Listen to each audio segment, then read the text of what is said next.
नमस्कार दोस्तों, आज मैं आपके सामने जो टॉपिक लेके आया हूँ वो ये है कि हमें किस तरह के गुरु की शरण में जाना चाहिए और किस तरह के गुरु को हमें तत्काल ही त्याग देना चाहिए। तो आज इस पर खुल के बात करेंगे दोस्तों। जैसे कि मैंने अपनी पिछली वीडियो में बताया था आपको कि हमारी जिंदगी में कितना जरूरी है किसी ना किसी गुरु की शरण में जाना, चाहे वो संसारिक दृष्टि से हो, चाहे वो आत्मिक कल्याण के लिए हो। बिना गुरु के हम कभी भी एक कदम नहीं चल सकते। अगर चलेंगे भी तो हमें ये नहीं पता लगेगा कि हम वो कदम सही दिशा में ले जा रहे हैं या गलत दिशा में। इसीलिए हमारी गलतियों को ठीक करने के लिए हमें एक गुरु की जरूरत पड़ती ही पड़ती है। तो जैसे कल मैंने आपको बताया था कि हमारी जो जिंदगी की जरूरतें हैं उनको पूरा करने के लिए भी हमें कैसे किसी दुनियावी गुरु, तीन लोक के गुरु की शरण में जाना पड़ता है। आज हम बात करेंगे आध्यात्मिक गुरु की, कि कैसे कोई आध्यात्मिक गुरु हमारे जिंदगी में आए तो हम अध्यात्म की तरफ अग्रसर हो सकते हैं, वो भी सही दिशा में। तो दोस्तों, आपको आज मैं गुरुओं की पहचान बताता हूं कि कैसा गुरु आपको क्या चीज के साथ जोड़ेगा, और आपने परख करना है कि जिस चीज के साथ आपको जोड़ा जा रहा है क्या उसके साथ जुड़ के आपका आत्म कल्याण है या नहीं है, ये आपने परख करनी है। दोस्तों, मैं तो केवल आपको एक परख दे सकता हूं। मेरी परख को अपनी बुद्धि के साथ परखो, मेरी भी परख को आप परखो कि मैं सत्य बोल रहा हूं कि असत्य बोल रहा हूं। और जब लगे कि सत्य बोल रहा हूं तो आप तत्काल ही अपने पुराने गुरु से, जिसके साथ आप जुड़े हुए हो, उनसे ये प्रश्न करें, उनके सामने ये परख रखें जो मैं वाणियों के द्वारा आपको बताऊंगा। क्योंकि देखो, अगर मैं बोलूंगा तो आप नहीं समझ पाओगे और आप नहीं मानोगे, लेकिन जब मैं वाणियां प्रमाणित करूंगा तब आप हर चीज समझ भी जाओगे और आपके अंदर वो शक्ति भी आएगी जिससे आप सत्य और असत्य का निर्णय कर सको। तो दोस्तों, सबसे पहले मैं आपको बता दूं कि आध्यात्मिक जो चालें होती हैं, जो सुरती की चाल होती है, वो 4 प्रकार की होती है अध्यात्म में। पहली चाल होती है दोस्तों चींटी की, दूसरी चाल होती है मकड़ी की, तीसरी चाल होती है मछली की, चौथी चाल होती है पक्षी की। दोस्तों, ये केवल चाल है, इसका मतलब ये नहीं कि आपको कोई गुरु चींटी, मकड़ी, मछली या कोई पक्षी बना देगा, ऐसा नहीं है दोस्तों। कई स्वयंभू जो आत्मज्ञानी बने हुए हैं वो ये सोचते हैं कि कबीर साहब हमेशा पक्षी की चाल की बात करते हैं, विहंगम चाल की बात करते हैं, तो कबीर साहब आपको पक्षी बना देंगे। वो ये कहते हैं, अरे हमने पक्षी नहीं बनना। अरे भाई, तुम्हें पक्षी नहीं बनाया जा रहा है, तुम्हें चाल बताई जा रही है कि सुरत की चाल कैसी होती है। जैसे आप मोटरसाइकिल, आप कार, आप पानी का जहाज और आप हवाई जहाज, इन सब में चलते हो, ये सब मोड ऑफ ट्रांसपोर्टेशन ही है। आप एक जगह से दूसरी जगह पहुंचते हो, लेकिन इनकी चालों में फर्क है। इसका मतलब ये नहीं कि आपको मैं मोटरसाइकिल बना दूंगा या आपको मैं हवाई जहाज बना दूंगा या आपको मैं पानी का जहाज बना दूंगा, नहीं। इसका मतलब है कि आपकी जो पहुंच है वो लिमिटेड हो जाती है। आप मोटरसाइकिल से जब चलते हो तो दोस्तों, आपकी हद कहां पे खत्म होती है? जहां पे समुद्र आता है, आगे मोटरसाइकिल नहीं जा सकती। दोस्तों, वही हाल कार का भी है। कार मोटरसाइकिल से तेज चलेगी। मोटरसाइकिल 100 की स्पीड, 125 की स्पीड से चलती है, तो कार की चाल में आप 200, 250 भी चल सकते हो। मोटरसाइकिल से बहुत तेज चल सकते हो, जल्दी पहुंच सकते हो, लेकिन दोनों की हद समुद्र के तट पे आके खत्म हो जाती है, वहां पर ये आगे नहीं जा सकते। दोस्तों, उसके बाद जो जहाज होता है वो समुद्र को आगे पार करके दूसरे देश तक जा सकता है, ये जहाज की चाल है। लेकिन दोस्तों, वो आसमान में नहीं उड़ सकता, आप ऊपर नहीं जा सकते। और जो हवाई जहाज है वो आसमान तक में उड़ सकता है, उसकी अलग चाल है। तो इन चालों को भी समझना पड़ेगा, ना कि आपको कोई पक्षी और कोई मकड़ी बनाने की बात कर रहा है। अज्ञानी बंदा हमेशा शब्दों में ही उलझ जाता है, भाव को नहीं पकड़ता। तो सबसे पहले बात करते हैं चींटी की चाल। दोस्तों, जैसे आपने देखा होगा कि चींटी दीवार पे चढ़ती है, थोड़ा चढ़ती है, फिर गिर जाती है, क्योंकि अगर स्लिपरी दीवार हो तो फिर थोड़ा चढ़ती है, फिर गिर जाती है, फिर चढ़ती है, फिर गिर जाती है। करते करते करते हजारों बार प्रैक्टिस करके वो दीवार के अंत तक पहुंचती है, जहां तक दीवार खड़ी है। इसमें उसको बहुत बहुत ज्यादा मेहनत करनी पड़ती है। तो ये दोस्तों सुरत की पहली चाल है। जो गुरु आपको पिंड के चक्रों की साधना करवाए, जैसे गुदा चक्र, नाभि चक्र, हृदय चक्र, कंठ चक्र। अगर इन चक्रों की साधना करवाए कुछ नाम देके, जैसे ओम, क्लीम, हरिम, सोहम, सत्यम, ऐसे अगर नाम देके आपको जाप करवाता है और पिंड में चक्रों की साधना करवाता है, तो वो प्रथम चाल वाला गुरु है, यानी चींटी की चाल वाला गुरु है। वो गुरु आपको चींटी की चाल चलवा रहा है, सुरती को ऊपर की तरफ उठवा रहा है। तो दोस्तों उससे कल्याण नहीं होगा। दीवार गिरेगी तो साथ में चींटी भी गिरेगी। जैसे ही ये पिंड गिरेगा तो ये चक्र भी गिरेंगे और ये सुरती भी वापस गिर जाएगी, क्योंकि चींटी बिना आधार के नहीं चल सकती, दीवार का आधार लेके ही चलेगी। दीवार का मतलब ये शरीर, इनमें जो चक्र हैं। जब शरीर गिरेगा तो चक्र भी खत्म होंगे और सुरती फिर नीचे गिर जाएगी, फिर जन्मों में आ जाएगी। दूसरी चाल है मकड़ी की चाल। अब आप मकड़ी को भी देखिए कि कैसे दीवार पे चढ़ती है। मकड़ी भी चींटी की तरह एक बार चढ़ती है, गिरेगी, चढ़ेगी, गिरेगी, चढ़ेगी, लेकिन जैसे ही वो छत तक पहुंचेगी दोस्तों, वो क्या करती है चालाकी, वहां पर एक जाल बनाती है। वो जाल बनाने के बाद अब वो उसी जाल से नीचे उतरती है और उसी जाल से ऊपर चढ़ती है। जो तार होती है उसकी, जाल की तो तार होती है। तो दोस्तों वो चींटी से चतुर होती है और चींटी से फास्ट होती है। चींटी अगर एक बार गिर जाए तो उसके पास और कोई चाल नहीं है चलने की, लेकिन मकड़ी क्या करती है, एक बार चढ़ाई करने के बाद वो अपनी चाल बदल देती है। वो दोबारा दीवार पे चढ़ने के लिए कभी भी दीवार का सहारा नहीं लेती। उसके बाद वो जाल से ऊपर और नीचे जाती है और चींटी से 50 गुना फास्ट जाती है। दोस्तों ये जो मकड़ी की चाल वाली भक्ति है, ये कौन सी भक्ति है? ये है अनहद नाद की भक्ति। इसमें क्या होता है, इसमें आप एक बार प्रैक्टिस करके नाम को जप के जब आप सबसे आखिरी चक्र तक पहुंचते हो, तब वहां पर आपको एक शब्द धुन मिलती है।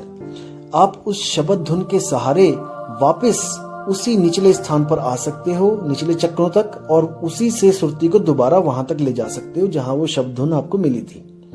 तो इसी तरह बार बार अभ्यास करने पे आपको दोबारा उन चक्रों में आना जाना नहीं पड़ता। आप शब्द धुन के द्वारा ही आप सीधे आ और जा सकते हो, अपनी सूरत को चढ़ा और उतार सकते हो। ये शब्द धुन दोस्तों कैसे मिलती है?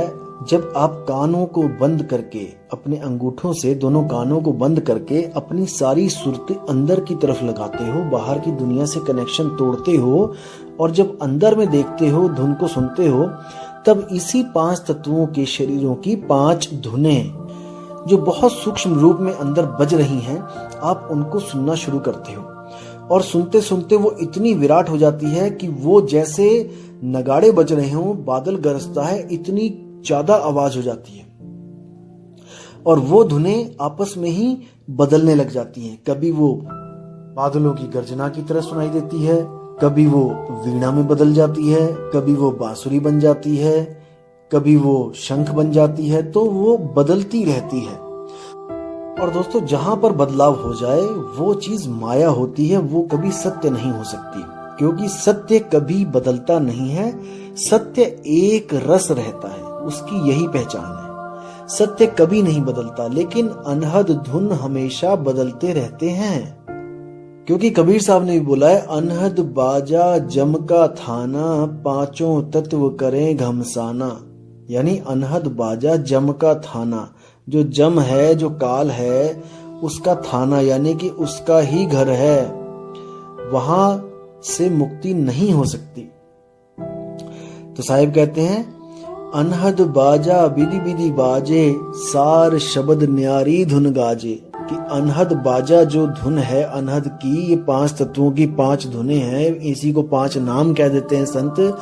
ये असल में वो नाम नहीं है जिसकी मैं बात कर रहा हूं, क्योंकि मेरा नाम एक रस है, ना कि 5 रस हैं। जाप मरे अजपा मरे, अनहद भी मर जाए। इसी धुन के लिए बोल रहे हैं कि अनहद भी मर जाए, और सुरत समाए शब्द में वाको काल न खाए। तो इसको समझना पड़ेगा दोस्तों कि क्यों अनहद धुन मर जाती है। जबकि अनहद का नाम का अर्थ देखोगे तो वो है अनहद, यानी कि इनफाइनाइट, यानी कि जिसका कोई अंत नहीं। लेकिन उसको भी कबीर साहब कह रहे हैं कि वो भी मर जाए। ऐसा क्यों बोला गया है दोस्तों? क्योंकि ये जो 5 तत्व की धुनें हैं, ये 24 घंटे हो रही हैं, हमारे अंदर ही हो रही हैं, लेकिन जैसे ही हमारा शरीर ठंडा पड़ेगा, यानी कि हमारी जो जीवात्मा यहां से निकल जाएगी, तो ये धुनें शांत हो जाएंगी।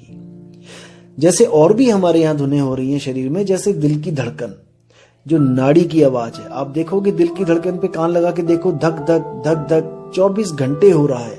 24 घंटे का मतलब ये नहीं कि ये बेहद है। 24 घंटे, संत कहते हैं कि वो धुन 24 घंटे हो रही है, वो सही बोल रहे हैं कि 24 घंटे हो रही है, जैसे ये दिल की धड़कन धड़क रही है 24 घंटे। लेकिन कब तक धड़केगी ये? जब तक हमारे प्राण इस शरीर में है। जैसे ही हमारे प्राण पखेरु उड़ गए, ये धड़कनें भी बंद हो जाएंगी।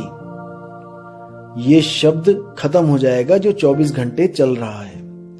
लेकिन वो शब्द जिसकी संत महात्मा बात करते हैं, वो कभी खत्म नहीं होता। वो एक लय है, एक सार है। तो इसको दोस्तों समझना पड़ेगा। तो तीसरी चाल की बात करते हैं दोस्तों। वो क्या है? वो है मछली की चाल। आपने मछली देखा होगा कि कैसे चलती है। पानी के विपरीत हमेशा मछली चलती है। पानी के साथ मछली कभी नहीं चलती। इसी तरह जो संत होते हैं, जो मछली की चाल से चलवाते हैं, वो श्वासों पर सुरती को चढ़ाते हैं, श्वासों से उलट। श्वास नीचे जाती है, सुरत ऊपर की तरफ जाती है। तो दोस्तों इसमें क्या होता है? इसमें श्वास को पकड़कर सुरत ऊपर जाती है। ना तो दीवार को पकड़ रहे हैं, ना मकड़ी के जाल को पकड़ रहे हैं। ये है मछली की चाल। ये इन दोनों से बिल्कुल न्यारी चाल है। जो गुरु ये चाल देगा, वो आपको बाकी पिछली दो चालों से दूर कर देगा। वो क्या कहेगा? नहीं, पिंडों में साधना नहीं करनी है, पिंड में चक्रों में साधना नहीं करनी है। वो अनहद को भी मना करेगा, नहीं, अनहद धुन भी नहीं सुननी है। लेकिन वो आपको श्वासों का जाप दे देगा। वो कैसे देगा?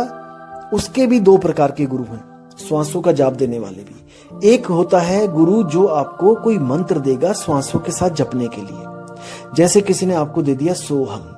श्वास लिया तो सो, छोड़ा तो हम, सो हम, सो हम। ऐसे आपने दिन रात इसको जपना है।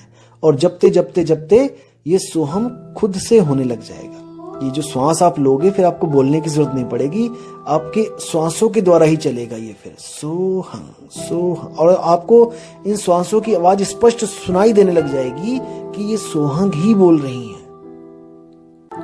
तो एक प्रकार के गुरु वो हो गए जो आपको मंत्र देते हैं। जैसे कई लोग दे देते हैं, सोहंग नहीं दिया तो कई लोग कहते हैं सतगुरु सतनाम जपो। श्वास लिया तो सतगुरु, श्वास छोड़ा सतनाम, सतगुरु सतनाम, सतगुरु सतनाम। या फिर कई ऐसे मिलेंगे आपको जो नाम दे देंगे आपको, जैसे श्वास लिया तो शो, श्वास छोड़ा तो ओ, यानी कि शो ओ शो। इसी को ओशो कह देते हैं। कोई लोग श्वास लेके ओ, श्वास छोड़ा तो शो। कई लोग श्वास लिया तो शो, श्वास छोड़ा तो ओ। इसी तरह कई मंत्रों का जाप करवाते हैं। लेकिन मुद्दा यही होता है कि श्वासों से सुरती को चढ़ाना है। और इसी सुरती वाले, इसी श्वासों के जाप में एक और गुरु हैं जो आपको मंत्र भी नहीं देंगे। वो केवल ये कहेंगे कि आपने श्वासों को आते जाते देखना है। आप आंखें बंद करो, आपकी श्वास जो चल रही है उसको आते जाती श्वास को देखो और महसूस करो ये श्वास कौन ले रहा है। उनके पास बस यही ज्ञान होता है और इसी को वो सार शब्द मान के अपना जन्म बर्बाद कर लेते हैं दोस्तों, और आपका भी कर देते हैं। तो ऐसे गुरुओं को तत्काल ही त्याग देना चाहिए दोस्तों। तो आपको मैंने परख के द्वारा इन तीन गुरुओं का भेद खोल दिया है। पहले गुरु वो जो पिंडों के चक्रों की साधना करवाते हैं और नाम देते हैं ओम कलियम हरियम श्रीयम सोहम सत्यम, ऐसे करके आपको इन्हीं नामों में उलझा देते हैं। दूसरे प्रकार के दो जो गुरु होते हैं वो कौन है? जो 5 नाम देते हैं, ज्योत निरंजन, ओंकार, रारंकार, सोहंग, सतनाम। इन 5 नामों को ही कहते हैं कि यही 5 धुनों के नाम हैं। वो यही नाम आगे जाके धुनों में कन्वर्ट हो जाते हैं और वही 5 धुन अनहद नाद को ये सत्य मानकर बैठ जाते हैं। उसी अनहद को ये परमात्मा कहते हैं और कबीर साहब उसी अनहद को कहते हैं कि अनहद भी मर जाए। तो इनका जो परमात्मा अनहद है वो कबीर साहब की नजरों में वो भी मर जाता है। अब आगे जो तीसरा गुरु मैंने बताया है वो आपको सोहंग का जाप देते हैं या सतगुरु सतनाम का जाप देते हैं या ओ शो का जाप देते हैं, कोई भी श्वासों का जाप देते हैं, या फिर नहीं भी देते हैं तो आपको श्वासों को ध्यान से देखने की बात करते हैं। ऐसे तीनों गुरुओं को तत्काल ही त्याग देना चाहिए, लेकिन तब त्यागना चाहिए जब आपको इनसे आगे का रास्ता पता लग जाए तब। वरना दोस्तों पीछे वाले को भी छोड़ दिया और आगे वाले का पता नहीं, तब तो भवजल में जाना ही जाना पड़ेगा। इसलिए अब मैं आपकी कुछ मदद करने के लिए आपको बताना चाहता हूं कि इससे आगे का गुरु, जो चौथे प्रकार का गुरु है, वो कौन होता है। दोस्तों उसको भेदी गुरु कहा जाता है। वो एक रहस्य लेके बैठा है, जो रहस्य आपको प्राप्त हो जाने पर ही माया का जाल टूट जाता है, आपको सत्य और असत्य का लगाव हो जाता है, आप कभी भी दोबारा गलत भक्ति में प्रवेश नहीं करते हो, अगर आप में परख है तो दोस्तों जो चौथे प्रकार का गुरु होता है वो होता है सार शब्द का भेदी गुरु। सार शब्द क्या चीज होती है? सार शब्द एक ऐसा शब्द है जो बोलने, लिखने, पढ़ने में नहीं आता है और वो शब्द कभी बदलता नहीं है, क्योंकि कबीर साहब कहते हैं कि जो बदले सो माया संतों, जो बदल गया वो माया है, वो कभी शब्द नहीं हो सकता, सच्चा शब्द नहीं हो सकता, क्योंकि सच्चा शब्द ही परमात्मा है और परमात्मा कभी बदलता नहीं, वो एक रस है। उसी शब्द को सत शब्द, सतनाम, अकह नाम, निअक्षर नाम, विदेह नाम, ऐसे नामों से बोलकर संतों ने उसको याद किया, उसकी महिमा गाई। तो इसी प्रकार मदन साहिब क्या कहते हैं, उस परम अक्षर को, उस परम शब्द को, उस विदेह शब्द को कैसा गुरु आपको बता सकता है, इसके बारे में एक वाणी कहते हैं, सोई गुरु पूरा कहाए, दो अक्षर का भेद बताए, एक छुड़ाए एक लखाए, तब प्राणी निज घर को जाए। कि हे जीवात्मा, ऐसा गुरु धारण कर जो तुझे दो अक्षरों का भेद बताए, भेद यानी रहस्य बताए। कोई नाम ना जपवा दे, कहीं दो अक्षर जपने बैठ गए, ओम सोहम, या फिर और कोई हरे कृष्णा, या फिर कोई जय हनुमान, या फिर जय कबीर, सत साहिब, ऐसा कुछ नहीं जपवाए। सोई गुरु पूरा कहाए, दो अक्षर का भेद बताए, उसका रहस्य बताए दो अक्षरों का। पहला अक्षर क्या है? पहला अक्षर जो हमारी भाषाओं के अक्षर होते हैं, का खा गा, ए बी सी, उड़ा एड़ा ईड़ी, अलिफ बे ते, जितने भी इस दुनिया में अक्षर हैं उनका भेद बताए कि ये मनुष्य ने बनाए हैं, ये सच्चा शब्द नहीं है, ये जीभ्या द्वारा प्रकट होते हैं, असल में इनकी असलियत कुछ भी नहीं है, ये मायावी अक्षर हैं, क्योंकि ये बदल जाते हैं। होंठ कंठ लागे नहीं, जीव्या नहीं उच्चार, गुप्त वस्तु जो लखै, सो निज हंस हमार। कबीर साहब कहते हैं होंठ कंठ लागे नहीं, ऐसे अक्षर की बात करो जिसमें होंठ कंठ जीव्या नहीं लगती है। जो उस अक्षर की बात करता है गुरु, उसकी शरण में जाओ। कैसे? दो अक्षर का भेद बताए, एक छुड़ाए एक लखाए, 52 अक्षरों को छुड़वा दे, काखा गा वाले नामों को छुड़वा दे। कैसे? जैसे हमने सोचा कि राम ये कोई नाम है जिससे मुक्ति होगी, तो राम, ये राम कब पैदा हुआ, कब प्रकट हुआ, कब आया? जो राम का नाम जो आपने लिखा है, ये राम कब आया? जब हिंदी भाषा के, संस्कृत भाषा के अक्षर अस्तित्व में आए तब। जब आदि मानव था, कुछ बोलता नहीं था, कुछ कहता नहीं था, कोई बात लिखता नहीं था, तब ये राम कहाँ था? तब ये राम का नाम कहाँ था? ऐसे ही कबीर, कोई कहता है कि कबीर कबीर करके मुक्ति होगी, तो कबीर का कहां से आया? अगर वो 52 अक्षर नहीं आए थे तब। कबीर 3 अक्षरों से हुआ है, लेकिन वो तब बना है जब 52 अक्षर पैदा हुए हैं, जब 52 अक्षर पूरे अस्तित्व में आए हैं, तब उससे अनंतो नाम बने हैं। इसीलिए कबीर साहब ने बोला है वाणी 340 पेज नंबर गुरु ग्रंथ साहब में कि 52 आखर लोक त्रय सब कुछ इन्हीं माही, ये आखर खिर जाएंगे वो आखर इनमें नाही।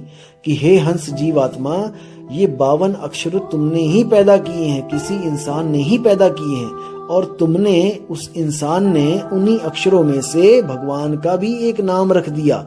उसने एक रखा और आने वाले लोगों ने अनंत नाम रखते चले गए, अनंत मंत्र बनाते चले गए, और उसको जपकर मुक्ति का आस लगा के बैठे, मुक्ति की आस लगा के बैठ गए कि हमें मुक्ति मिल जाएगी। किन नामों से? जो नाम मैन मेड हैं, जो इंसान ने बनाए हैं। लेकिन साहिब क्या कहते हैं कि वो नाम किसी ने नहीं बनाया, वो स्वयं से प्रकट होता है, स्वयं से होता है, स्वयं से अस्तित्व में है। 52 आखर लोक तरह सब कुछ इन्हीं माही, ये आखर खिर जाएंगे, ये अक्षर खंडित हो जाएंगे, किसी दिन ये खत्म हो जाएंगे। जब तुम्हारे अस्तित्व खत्म होगा ये अक्षर भी खत्म हो जाएंगे, लेकिन वो आखर इनमें नहीं। वो जो सच्चा शब्द, सच्चा अक्षर है, वो इन 52 अक्षरों में नहीं है। गुरु ग्रंथ साहब के अंग नंबर 343 पे भी कबीर साहब ने साफ साफ स्पष्ट लफ्जों में सीधे बोला कि 52 आखर जोरे आन, सक्या न अक्षर एक पहचान, सत का शब्द कबीरा कहे, पंडित होए सो अनभय रहे। अनभय यानी अनभय, डर ना हो जिसको। पंडित लोग कहो व्यवहार, ज्ञानवंत को तत्व विचार, जाके जिए जैसी बुद्धि होई, कहे कबीर जानेगा सोई। कितना स्पष्ट बोल दिया उन्होंने कि 52 आखर जोरे आन, कि जितने भी गुरु आ रहे हैं ये सब क्या कर रहे हैं, 52 आखर जोरे आन, ये 52 अक्षरों में से कोई ना कोई अक्षर पकड़ पकड़ के उसका नया नाम बना के उसको अपने भक्तों को दे देते हैं कि इनको जपो। बिल्कुल गलत है। और क्या कह रहे हैं, सक्या ना अक्षर एक पहचान, उस एक अक्षर को ये समझ ही नहीं पा रहा है, कोई पहचान ही नहीं पा रहा है, जो इन 52 अक्षरों से परे है, मन माया की हद से परे है। मन के द्वारा उसको जाना ही नहीं जा सकता कि वो अक्षर क्या है। वो तो अनुभूति का विषय है। जब गुरु नाम देता है, जब भेद बताता है, उसके बाद सूरत को जब वो शब्द की साधना का राज बताता है और साधना शुरुआत होती है साधना की, तब जाकर सुरती को एहसास होता है कि असल में उसका निज स्वरूप क्या है, वो क्या अक्षर है। तो साहिब सीधे बोलते हैं, सोई गुरु पूरा कहा है, 2 अक्षर का भेद बताए। मदन साहिब ने साफ बोल दिया कि 2 अक्षर का भेद बताए। किसका? एक अक्षर, अक्षर यानी कि शब्दों का, 52 अक्षरों का, और दूसरा अक्षर होता है अक्षर, यानी कि जो नाशवान ना हो, जो कभी नाश नहीं होता। ये मन अक्षर नहीं है। कई लोग सोचते हैं कि मन अक्षर है, मन को भी अक्षर बोला है, मन भी अक्षर पुरुष है। ऐसा नहीं है, ऐसा कहीं नहीं बताया गया कि मन ही अक्षर है, ऐसा नहीं है। आत्मा अक्षर है। शब्दों को पैदा करने वाली कौन है? ये आत्मा ही तो है। यही आत्मा मन और शरीर के द्वारा जितने भी अक्षर हैं उसको पैदा कर रही है, और खुद के स्वरूप को भूल जाने के कारण, अपने अक्षर स्वरूप को भूल जाने के कारण अपने बनाए अक्षरों को जप रही है, उनके चक्कर में उलझ गई है। तो अब करना क्या है? एक छुड़ाए, इन अक्षरों को छुड़वा दे जो मैन मेड हैं, जो आदमी के द्वारा बनाए गए हैं। एक लखाए, उसका लखाव करा दे जो वो स्वयं है, जो वो अपने आप को भूली थी, उस स्वरूप का लखाव करा दे कि तुम कौन हो, तुम अक्षर आत्मा हो। तब प्राणी निज घर को जाए, तब जाकर वो सुरती जो आत्मा से अलग हुई थी अपने निज घर, अपने आत्म स्वरूप में समाएगी। ना कि वो किसी स्वर्ग, नरक या फिर किसी सतलोक, अकहलोक, अगमलोक, अनामी लोक, अनंत लोक कहीं नहीं जाएगी। वो जहां से बिछड़ी थी सुरती, उसी में जाके समा जाएगी। उसी को मुक्ति कहते हैं। बिल्कुल सिंपल। अगर समझो तो बिल्कुल सिंपल, नहीं समझो तो सबसे मुश्किल। अटपट ज्ञान कबीर का झटपट लखा ना जाए, और जो इसको झटपट लखे तो सब खटपट मिट जाए। कितनी सुंदर वाणी बोली है कि अगर समझो तो कुछ भी नहीं है, अगर ना समझो तो ये बहुत बड़ा पहाड़ है जो नहीं समझ में आता है। तो दोस्तों, आपको मैंने आज 4 गुरुओं के बारे में बताया है, चारों के भेद बता दिए हैं। अब आप ये देखो कि आपके गुरु ने आपको किस चाल से जोड़ा है। अगर आपको पहली, दूसरी और तीसरी चाल से जोड़ा है, दोस्तों बिल्कुल देर नहीं करनी है। नया गुरु खोजना शुरू कर दो, सत्संगों की किताबें पढ़ना शुरू कर दो, घाट घाट का पानी पियो जाके। तब आपको पता लगेगा कि ये चौथा गुरु जो है ये कहाँ बैठा है। और याद रखो दोस्तों, खोजी होए तुरंत मिल जाऊं एक पल की तलाश में। जिसको सच में मालिक की खोज है, जो सच में चाहता है कि उसका सत का संग हो जाए, तो ये सत्संग सुन के वो जीवात्मा ज्यादा दिन अलग नहीं रह सकती परमात्मा के सच्चे ज्ञान से। वो जरूर एक ना एक दिन खोजती हुई सत्संग घर में पहुंचकर सत्य के साथ जुड़ेगी। ये मेरा पूर्ण विश्वास है, क्योंकि ऐसे ऐसे नाना पंथों के जीव जो इस ज्ञान को सुनने के बाद अटल होकर इस पंथ से जुड़े हैं और यहाँ पर नाम लेके अपना कल्याण करने के लिए लगे हुए हैं। सब जात धर्म पुरानी रीति रिवाजों को छोड़ के जो यहाँ पे आ सकता है केवल वही आए। हमारे गुरुजी के पास केवल वही आए जो पिछली लकीरों का फकीर ना हो, क्योंकि कबीर साहब ने साफ साफ बोला है, कामी क्रोधी लालची इनसे भक्ति न होए, भक्ति करे कोई सूरमा जाति वर्ण कुल खोए। सारी जात सारे वर्ण सारे कुलों को साइड में रख के आना है। ये सोच के नहीं आना है कि मैं यादव हूं, कि मैं राजपूत हूं, कि मैं ब्राह्मण हूं। एक जीव समझ के आना है अपने आप को, एक भटका हुआ जीव जो अपने पीव की तलाश कर रहा है, जो शिव भी नहीं बनना चाहता। याद रखना दोस्तों, 3 चीजें हैं, जीव, शिव और पीव। इन तीनों में आपने पीव को चुनना है, ना तो आपने शिव को चुनना है, और जीव तो आप ऑलरेडी हो ही। तो दोस्तों, पीव कौन है? बहुबंधन से बांधिया एक बेचारा जीव, और क्या बल छूटे आपने जो न छुड़ाए पीव।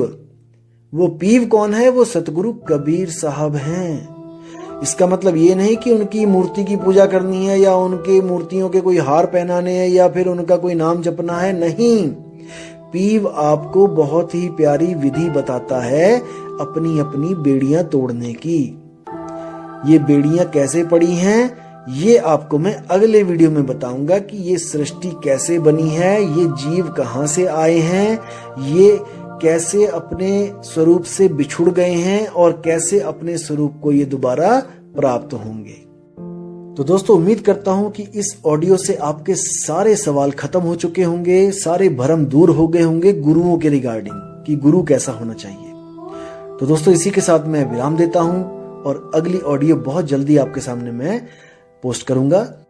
और आप हमेशा अपने विवेक को जगाए रखें, अपने विवेक को काम पे लगाए रखें, क्योंकि ये विवेक ही है दोस्तों जो आपको जन्म मरण से मुक्ति का जो आपको सहारा है। अगर आप विवेक यूज नहीं करोगे तो हमारी गिनती पशुओं में ही होगी, क्योंकि पशु विवेक नहीं कर सकते, बाकी सब कर सकते हैं जो हम कर रहे हैं। तो दोस्तों, विवेकी गुरु को सलाम, विवेकी शिष्य को सलाम, और इसी के साथ मैं आपसे विदा लेता हूं। अगली बार मैं फिर जल्दी आऊंगा और एक नई ऑडियो के साथ। तब तक आप इस ऑडियो को सुनते रहिए और इससे अपने विवेक को आगे बढ़ाते रहिए। साहिब बंदगी, सतनाम, जय गुरु मदन साहिब, जय गुरु वैराग साहिब, जय जय गुरु सतगुरु कबीर साहब। साहिब बंदगी।